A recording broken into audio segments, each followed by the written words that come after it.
Le second point de divergence que l'on trouve, c'est que dans le récit de l'Exode, ce serait le prophète Aaron qui aurait fabriqué le veau d'or pendant que son frère Moïse, la paix soit sur lui, était sur la montagne sainte du Sinaï et recevait les 10 commandements. Alors que dans le Coran, c'est à Samiri. Ce n'est pas le frère de Moïse. Or là aussi, cette divergence est très importante, car dans la Bible, nous trouvons que Dieu va punir les enfants d'Israël d'avoir fait ce veau d'or, mais ne va pas punir le prophète Aaron. Et en fin de compte, c'est le prophète Moïse qui va conseiller à Dieu de ne pas punir le peuple, et Dieu va suivre le conseil de son prophète, mais après, il va quand même punir le peuple,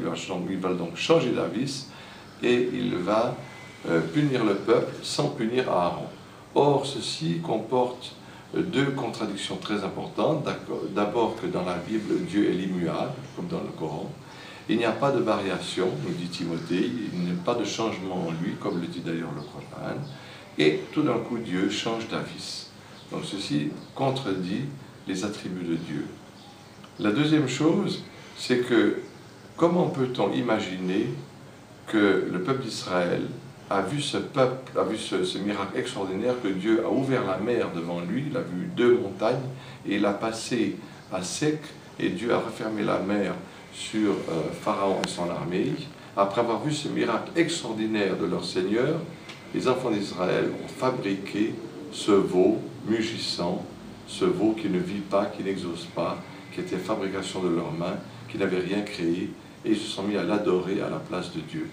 Tandis que dans le Coran, c'est Samiri qui a été atteint de la lèpre comme punition et qui, lui, a fabriqué le veau d'or, tandis que le prophète Aaron, ne pouvant pas faire cela, puisque Dieu l'avait choisi pour aider son frère, et de par là, Dieu ayant choisi tous les prophètes, sachant ce qu'ils allaient devenir et ce qu'ils allaient faire dans le futur, Dieu savait là où il placerait son message, et c'est pourquoi il avait choisi parmi les prophètes les hommes les meilleurs, et il les avait aussi préservés de tous les péchés, du péché de l'idolâtrie, du péché du mensonge, de tous les péchés, sans quoi on ne pourrait plus leur faire confiance, et ils ne pourraient plus être des modèles pour leur peuple. Donc les prophètes, dans le Coran, ont été protégés par Dieu et sont les meilleurs de l'humanité, car Dieu les a élus, ce qui n'est pas le cas dans la Bible, qui leur impute des péchés très graves, sauf Jésus, qu'il place à l'égal de Dieu.